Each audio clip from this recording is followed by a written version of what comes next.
Vinde a mim, todos vós que estáis aflitos e sobrecarregados, e eu vos aliviarei. Tomai o meu jugo sobre vós, e aprendei de mim, que sou manso e humilde de coração, e encontrareis repouso para vossas almas, porque meu jugo é suave e meu fardo é leve. Olá, boa noite, queridos irmãos e irmãs do Centro Espírita Eurípides Barçanufo, em Corumbaíba, minha cidade natal que eu amo tanto, e a cada um de vocês que moram no meu coração. É uma alegria muito grande estar aqui mais uma vez junto com vocês para fazer a palestra de hoje com esse tema que é tão especial. Para isso, como eu estou com a voz um pouco debilitada, um pouco rouco, levado aí pela correria do fim de ano, também as mudanças de tempo, eu preparei para vocês alguns cortes de uma palestra que eu fiz no sábado passado para o nosso grupo de estudos que a gente faz todo sábado de manhã com alguns brasileiros e pessoas que falam português ao redor do mundo. E que falou também sobre o tema de Jesus e que eu achei tão especial, e uma mensagem enviada pelos nossos mentores, pelos espíritos amigos, muito importante para ser compartilhada, e compartilho agora com vocês. Espero que gostem bastante e que Jesus abençoe as nossas vidas. Eu queria falar de pedagogia. Pedagogia é a ciência do ensino, a forma de ensinar. E eu queria falar da pedagogia de três seres. A primeira de Kardec, a segunda de Deus e a terceira de Jesus. A pedagogia de Kardec, que era um excelente pedagogo enquanto encarnado e discípulo direto de Pestalozzi, que foi um dos reformadores da pedagogia do mundo, é tão bem desenhada no Evangelho segundo o Espiritismo que é possível que a gente entenda o porquê de estudar o Cristo Consolador no capítulo 6. Porque Kardec traz no Evangelho um prefácio lindo que denota o motivo dessa obra, o porquê dela ser escrita, e ela é assinada pelo Espírito de Verdade. Já já eu volto nessa questão do Espírito de Verdade. Então, se ela é assinada por esse Espírito, notem-se que ela provavelmente é muito importante, e ele também é. Na sequência, ele traz a introdução. Na introdução, ele explica as palavras difíceis, denota os temas, o porquê que essa obra vai ser composta dessa forma. Depois, no capítulo 1, ele traz Não vim destruir a lei, que é uma passagem do Cristo ao ser questionado do porquê de muitas coisas que ele dizia, se ele se dizia profeta, se dizia rei, e de como ele encararia a lei de Moisés, como ele interpretaria a lei de Moisés, e ele diz, não vim destruir a lei. No capítulo 2, então ali ele traz, primeiro antes de mudar esse capítulo, as três revelações, Moisés, o Cristo e o Consolador Prometido, explica a aliança entre ciência e religião que há anos andava fragilizada e agora, através da doutrina espírita, podia se reconectar. E diz sobre a nova era, os novos tempos. A era pós-iluminismo, que a humanidade entrou no conceito do pensamento filosófico, a ponto de que o ser humano agora encarava novas formas de interpretação e de vida, já buscando um caminho de regeneração. No capítulo 2, Kardec traz que os espíritos escancaram as portas do mundo espiritual. Mostram para nós que o reino de Jesus não é desse mundo, porque existia uma vida futura. Existe uma vida pregressa, existe a reencarnação. Então, aqui, Kardec nos mostra que nós somos seres reencarnantes, que nós não estamos pela primeira vez na carne e que muitas das coisas, talvez, que a gente está vivendo, foi reflexo do que a gente passou no passado.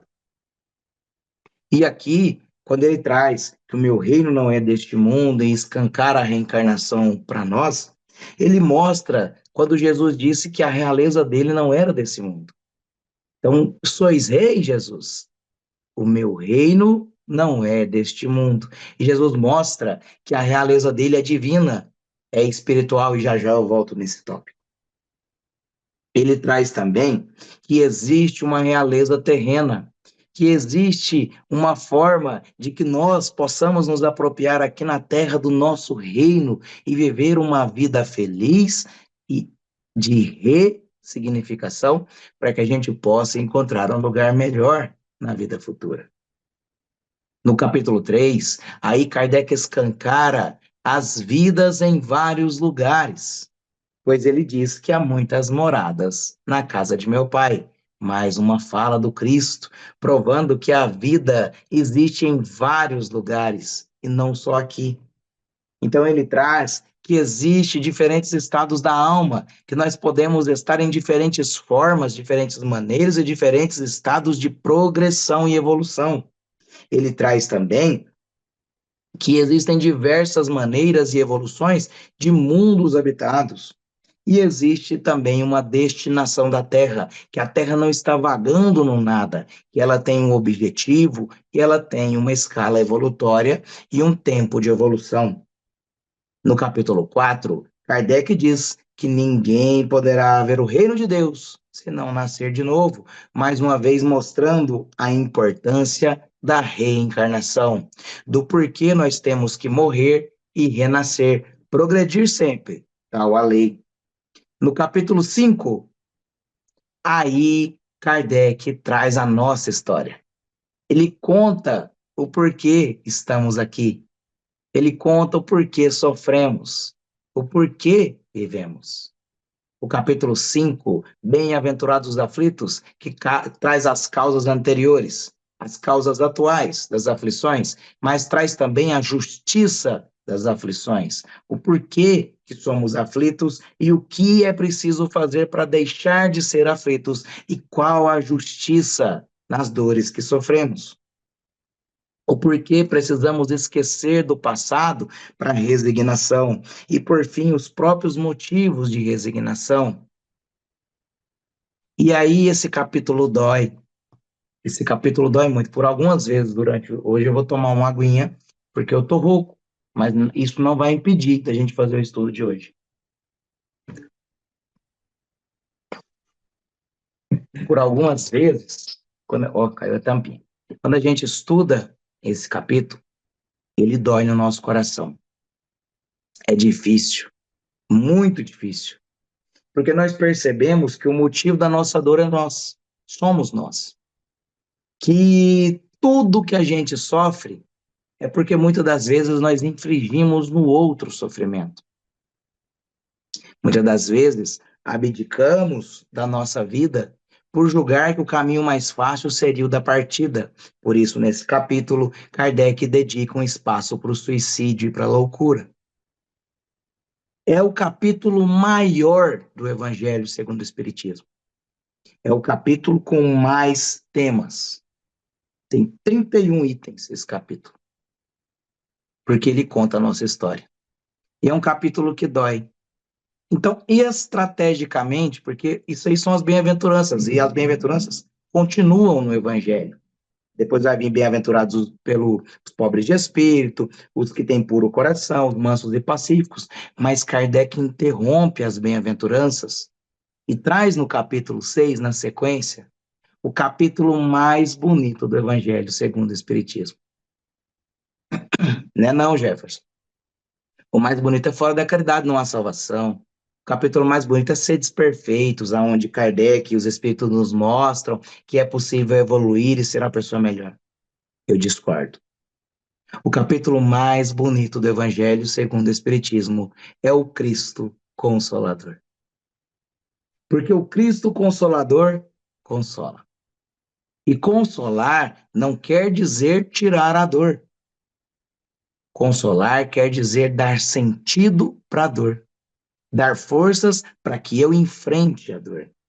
E quando eu falo de Jesus, a magnetização é instantânea. E em A Caminho da Luz, Emmanuel nos traz a criação da nossa Terra.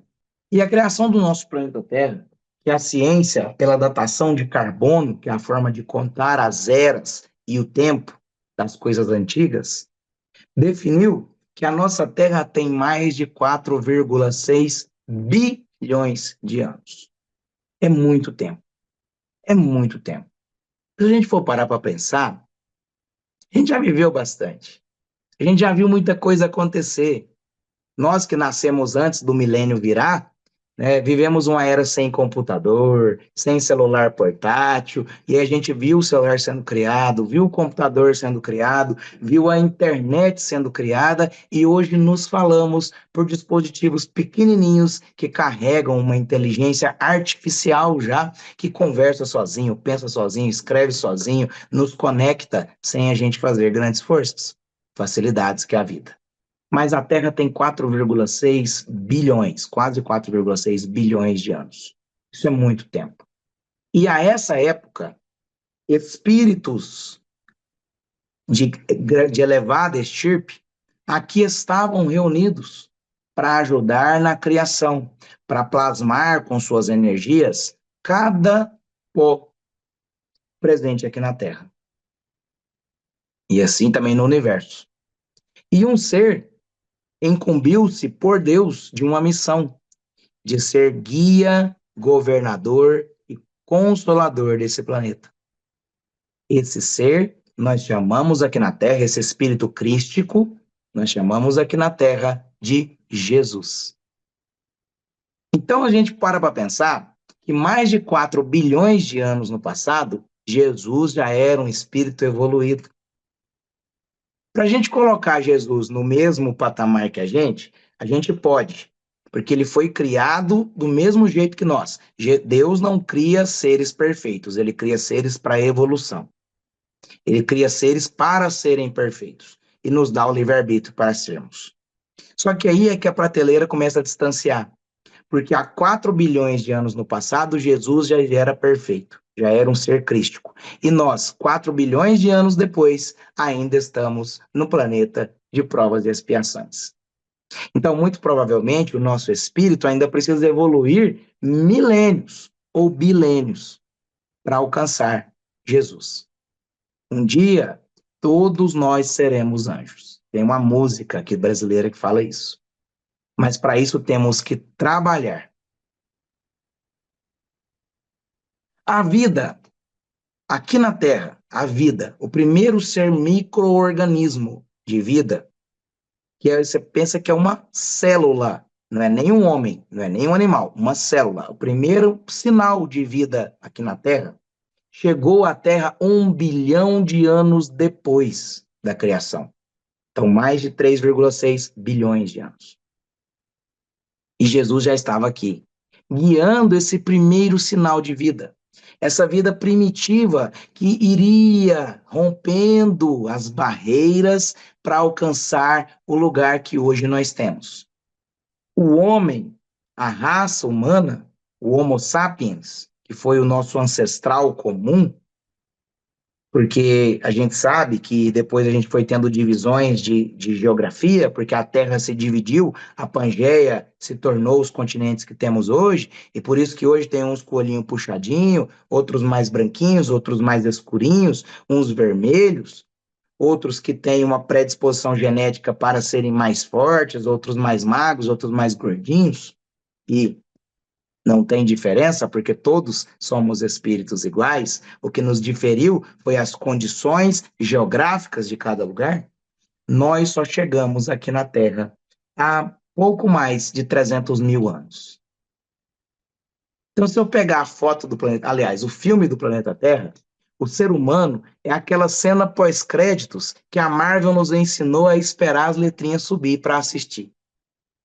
Que até então, há muito tempo, a gente só saía, desligava a TV ou ia embora do cinema e deixava lá o nome do diretor, dos atores passando, porque tô nem aí para quem são.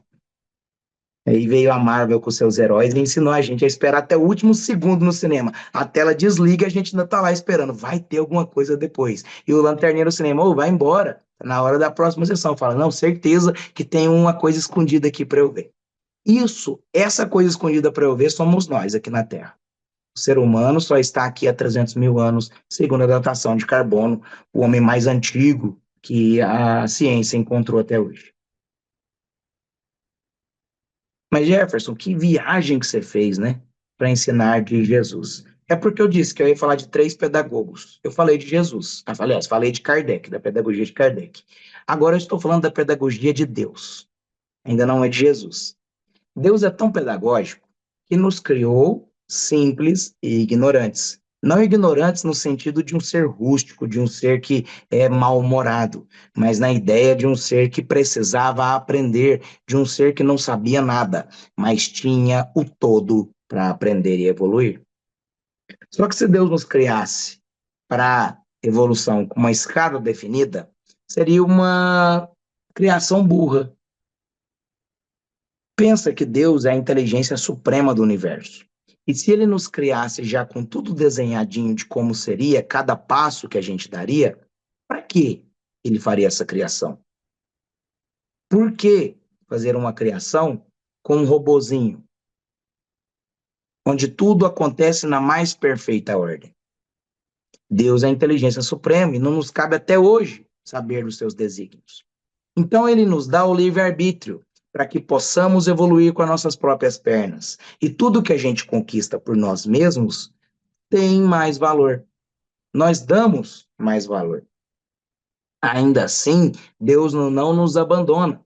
Ele nos dá o livre-arbítrio, mas nos cerca a todo momento para que a gente não use o livre-arbítrio da pior maneira. Nos dá instrução, nos dá bons amigos que nos levam para o bem, e aí é nós que vamos definindo como que a gente quer viver. Se vamos aproveitar as colheres de chá, os presentes que Deus vai nos dando, ou se queremos enveredar para o caminho do mal. Somos nós que escolhemos. E Deus tem uma pedagogia tão bonita que mesmo que a gente ande pelo caminho das sombras, mesmo que eu ande pelo caminho errado, ele ainda vai me perdoar e permitir que eu me regenere, porque ele acredita no ser que ele criou. Ele acredita que a lei de evolução e progresso que está cravada no nosso espírito, um dia vai falar na nossa consciência e nós vamos buscar a evolução. Agora, queria falar da pedagogia do Cristo, porque esse ser é maravilhoso. Quando Jesus diz: Vinde a mim todos vós que estáis aflitos e sobrecarregados, eu vos aliviarei. Por que ele diz isso? Porque todos nós nos sentimos sobrecarregados. Não só o povo daquela época onde aqui ele estava. Porque quando Jesus recebe os primeiros seres humanos que seriam reencarnados aqui na Terra, que seriam reencarnados, porque aqui na Terra nós estamos seres reencarnantes. Quando ele recebe os primeiros, porque Jesus recebeu aqui vários tipos de espíritos. É só você olhar que na Terra nós tivemos um povo muito avançado tecnologicamente, que depois foi embora, até que a gente evoluiu novamente. Então aqui Jesus recebeu vários espíritos.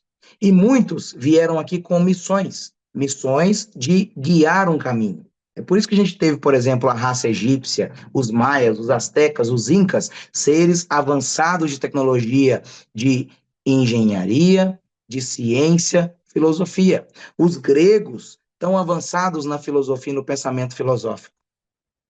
O que aconteceu no meio do caminho que a gente chegou na situação que a gente tem hoje? É porque esses seres que vieram aqui na Terra para prepará-la, para mostrar o caminho, também receberam entre si seres primitivos que precisavam evoluir. Mas, Jefferson, você pulou uma boa parte aí, que a gente vê os homens da caverna e por aí vai. É porque não vai dar tempo, se eu for falar de tudo que aconteceu nessa Terra, são 300 mil anos, como eu disse aqui, né? A gente só tem 1 hora e meia. Mas nós, os seres degradados, que não quiseram evoluir, quando o nosso lar verdadeiro, quando o plano espiritual nos pediu, evolua, quando Deus falou, ó, aonde vocês estão, vai passar de provas e expiações para regeneração. E eu tenho uma terra que está deixando um mundo primitivo para se tornar um planeta de provas e expiações. Se você não evoluir, você vai para lá. E aí nós insistimos no erro e não podemos mais reencarnar no paraíso. Por isso que na Bíblia nós temos, e na maioria das Bíblias, das Escrituras Sagradas, nós temos um paraíso perdido, porque de fato perdemos um paraíso. Mas longe de ser o Adão e Eva, duas pessoas apenas, vários espíritos que estavam naquele lugar tiveram essa sensação de paraíso perdido, e aqui em A Caminho da Luz, Emmanuel explica. Quer entender um pedaço da Gênese sem fazer força? Lê A Caminho da Luz. Quer entender o resto da Gênese? Lê a Gênese de Allan Kardec, que os espíritos ali te explicam toda essa parte inicial da Bíblia. E é lindo de ler. Mas esses seres que vieram para a Terra para continuar a evolução, para resignar dos seus erros, tinham essa sensação de paraíso perdido e chegamos aqui desolados. E o que Jesus fez? Nos consolou nos braços. Disse que aqui realmente seria um lugar que talvez encontraríamos sofrimento, mas que Ele estaria ao nosso lado para nos mostrar o caminho. E promete que um dia estaria encarnado conosco para nos tirar do sofrimento. É por isso que em todas as profecias de vários profetas que ele mesmo enviou da sua equipe espiritual, foram nos dizendo que um dia o Messias viria, que um dia aqui encontraríamos o consolo. E nós esperamos por vários e vários anos. Esperamos por séculos. Então um dia Jesus chegou. Como eu disse, 300 mil anos é o homem na Terra. E Jesus, a gente conta, né, pelas escrituras sagradas, que tem mais de 2.000 anos, pouco mais de 2.000 anos. Então, se eu for pensar que a gente viveu mais de 200 mil anos, mais de 250 mil anos, esperando o Messias, esperando uma divindade. E então, é claro que aí eu estou contando do homem, lá do Homo sapiens, do homem primitivo, dos espíritos primitivos, até nós nas provas e expiações, é claro. É só fazendo uma alegoria. Mas aí, quando Jesus daqui chegou, e aqui eu falei da última vez, no sábado passado, ele era o rei dos reis. Poderia nascer num trono de ouro. Como que Jesus escolheu nascer? Para nos dar o exemplo, o ensino pelo exemplo, porque a palavra instrui, mas o exemplo arrasta. Jesus veio escolher uma família de um carpinteiro para nascer. Um pai que era carpinteiro, um artesão, um trabalhador manual. E uma jovem humilde, de família humilde, pobre. Quando a revelação é chegada para Maria, através da transfiguração do espírito Gabriel, que aí a Bíblia vai chamar de anjo, mas é um espírito evoluído. Quando esse anjo, esse espírito evoluído chega para Maria e fala: você está grávida, e no teu ventre nascerá Jesus. Maria e José não acreditam. E aí eles têm lá os motivos deles. E então eles têm a intuição de visitar Isabel, que é prima de Maria, que não podia ter filhos.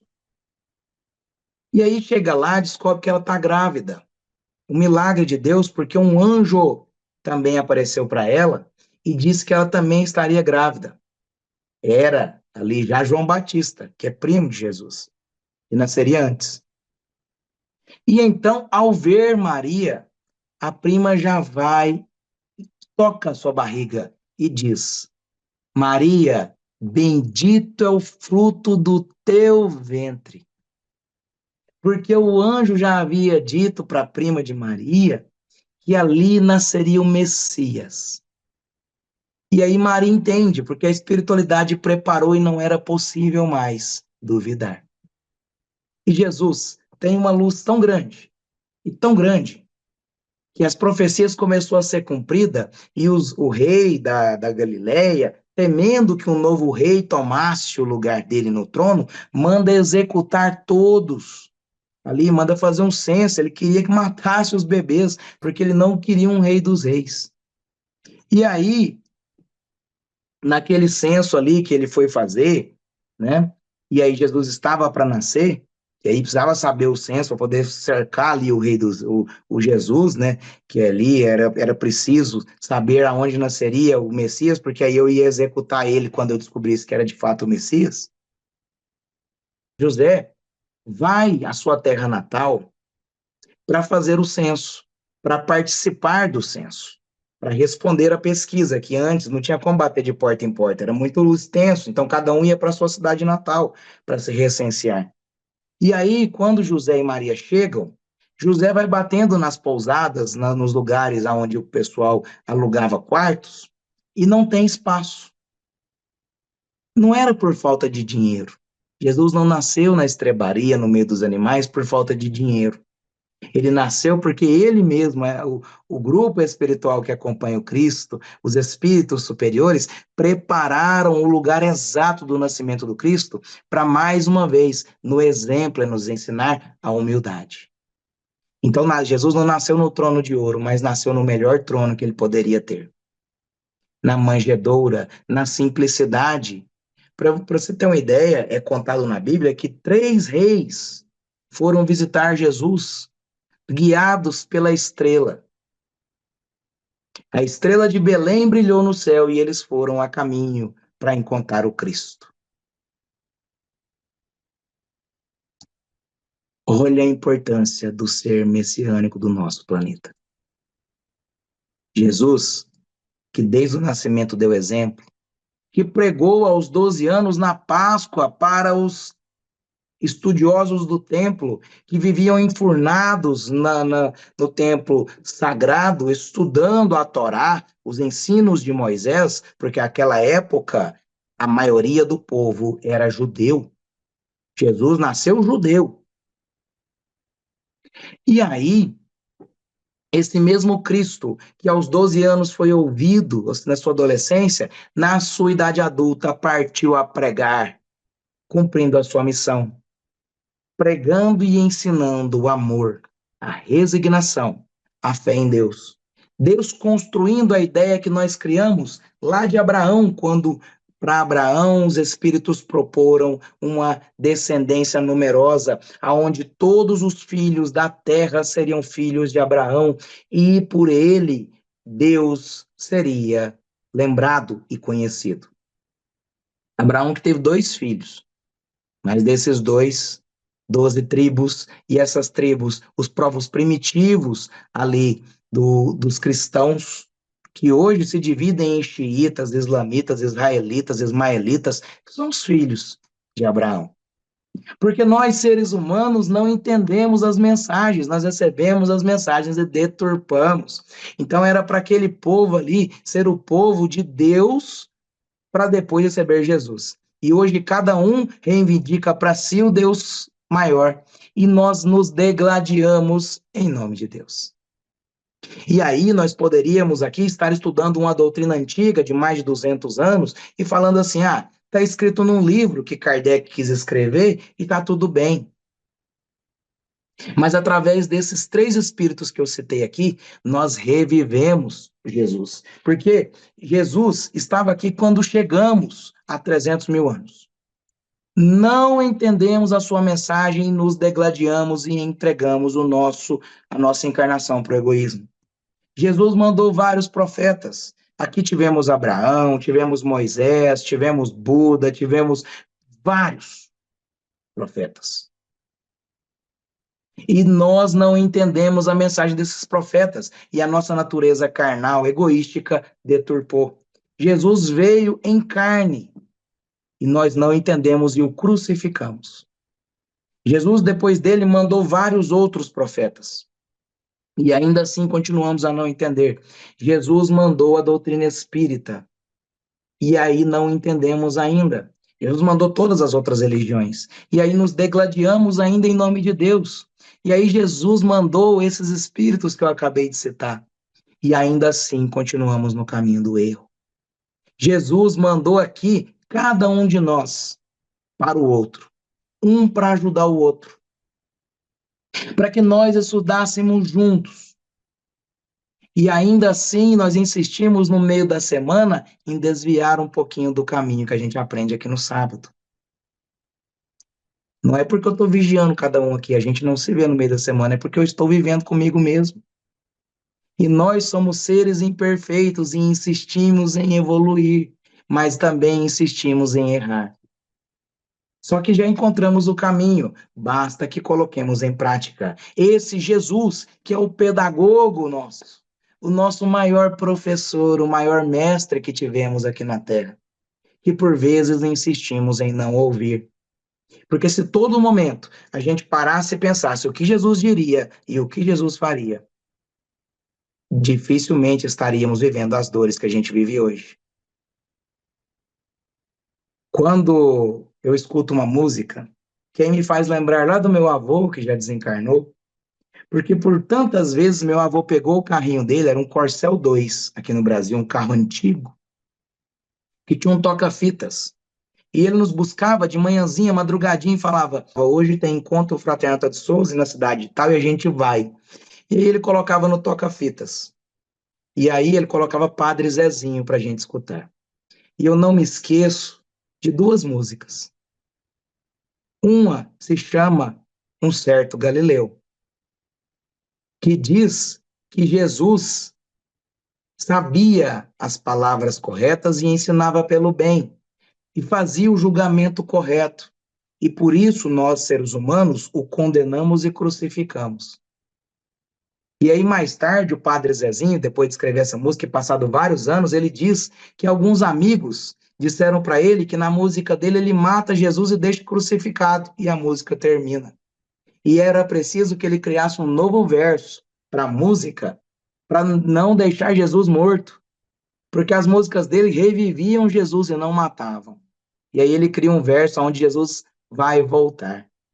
Na simplicidade, no entendimento dele, mas na psicografia, porque não tem como dizer que isso não é psicografia, ele nos mostra que, na verdade, Jesus está vivo, está conosco e vivendo todos os dias ao nosso lado.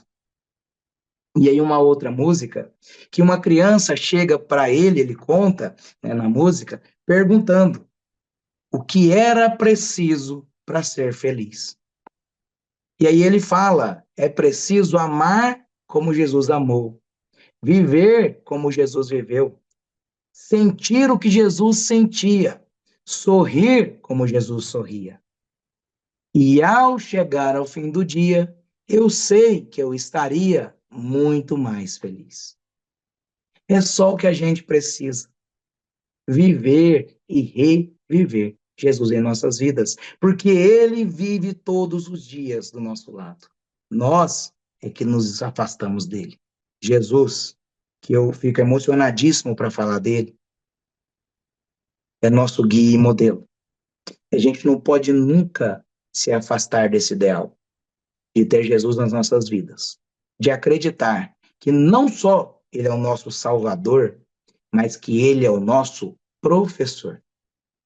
E como mestre, e nós como alunos, devemos segui-lo. Ele é nosso mestre. Nós somos os aprendizes eternos desse mestre maravilhoso.